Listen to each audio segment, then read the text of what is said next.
Shalom Aleichem, le habla el rabino Moshe Otero en esta nueva clase de Seamos Bíblicos. ¿Cómo dibujan los misioneros mesiánicos y nezaritas a Jesús en nuestra escritura hebrea? Habíamos visto en la serie anterior que primeramente que ellos toman un verso afuera de su contexto, y esto causa todo tipo de problemas cuando leemos las escrituras hebreas y vemos que esto lo han hecho anteriormente, y es uno de los grandes problemas que hemos hallado. Pero no es el único métodos que utilizan para tergiversar y cambiar nuestras escrituras para que pueda encajar en la polémica y en las enseñanzas que ellos tratan de convencer a los demás que Jesús es el Mesías. Pero el segundo nivel, o el segundo punto que vemos como dibujan los mesiánicos, los misioneros, los nezaritas a Jesús en nuestra escritura hebrea, es que cambian el significado de una palabra. Un perfecto ejemplo lo hallamos en el Salmo 22, verso 16. Vas a leer en la Reina Valera, que es la versión cristiana, que dice ahí, en Salmo 22, verso 16, porque perros me han rodeado. Hame cercado cuardillos de malignos y horadaron mis manos y mis pies. Noten la palabra clave, horadaron. En hebreo, en el Salmo 22, que en el hebreo estaría en el versículo 17, dice claramente, Yazki Sababuni, Kalavi Adat Ma'arim, Hikefuni Kaari. La palabra clara es Kaari, que se escribe con Kaf, Aleph, Reish, Yud.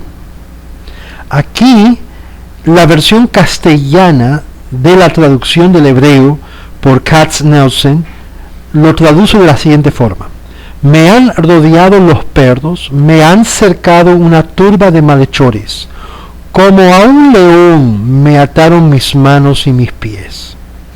¿Por qué cambiaron el significado de Kaari, como a un león, a horadaron? ¿Cuál era el propósito de este gran cambio? ¿Cuál es en sí la razón por qué a propósito cambiaron lo que significa Kaari a horadaron, como si hubiesen dado hueco a los pies, que no es el significado original de este pasuk? Y es aquí donde hallamos el gran problema de cómo traducen nuestras escrituras y han cambiado lo que realmente significa nuestras escrituras. Han cambiado el significado. Y es aquí donde vemos y leemos, y escucha para esto. En el Salmo 22, versos 12 al 13, la versión Valera traduce correctamente como dice: hanme rodeado muchos toros, fuente de toros de Basán me han cercado, abrieron sobre mí su boca como león rapante rugiente. Ok, lo dijeron bien, lo traducieron bien.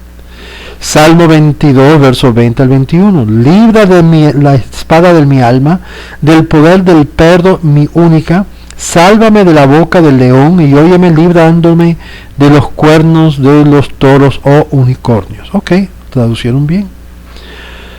Salmo 17, versos 11 al 12. Nuestros pasos nos han cercado ahora, puesto tienen sus ojos para echarnos por tierra. Parecen al león, Kaari o Ke-Ayae, que desea ser presa, y a leoncillos que están escondidos. Observe cómo el rey David es el motif de los animales, como utiliza para descubrir a sus enemigos en los versículos antes y después del Salmo 22, verso 17. En los versículos del Salmo 22, verso 17, alrededores, el salmista se ve a Dios por salvación, busca a Dios por salvación de sus enemigos, a quien identifica como un león o un perro. Por otra parte, en un texto paralelo, solo unos pocos capítulos anteriores del Salmo 17, el rey David también le pide al Todopoderoso que iba a ser rescatado de sus enemigos, como en el Salmo 22. Salmo 17, verso 11 al 12, es casi idéntica al 22:17 y la Reina Valera se traduce correctamente la apertura del versículo 12 como un león, Ka'ari. En el Salmo 35, verso 17, nos encontramos con otro texto paralelo donde el rey exclama al Todopoderoso: Señor, ¿hasta cuándo verás esto? Rescata mi alma de sus destrucciones, mi vida de los leones. A insertar la palabra de Oredaron al pasaje del Salmo 22:16, que en hebreo se halla en el verso 17, vemos la interpolación cristiana que fue creada deliberadamente por mal traducir la palabra hebrea Ka'ari como Oradaron.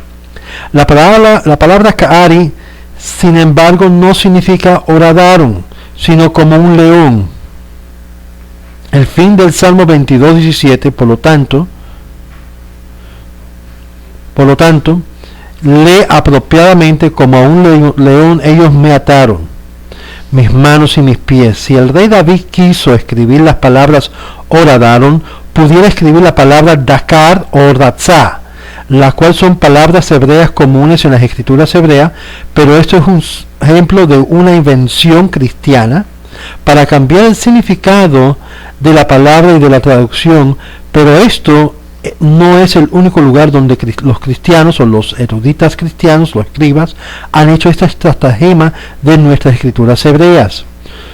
Por eso hacemos la pregunta: ¿por qué en Isaías 38, verso 13, la Reina Valera traduce correctamente la misma palabra hebrea de Ka'ari como a un león, y no lo hizo en el Salmo 27, 17?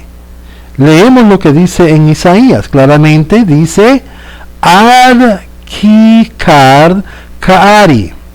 Contaba yo hasta la mañana como un león, molió todos sus huesos, de la mañana hasta la noche me acabarás. Es obvio que hay una razón por qué cambiaron el significado de la palabra para cotejar su polémica. ¿Cómo podemos nosotros confiar en tal estratagema? Y este no es el único lugar que hace así los eruditos y los escribas de la cristiandad. En la próxima vamos a ver otro ejemplo donde hicieron un cambio del significado de las palabras de Alma a Betulá en el famoso pasaje de la Virgen. No se lo pierde. Le habla el rabino Moshe Otero de Los Caminos de Israel. Shalom Aleichem.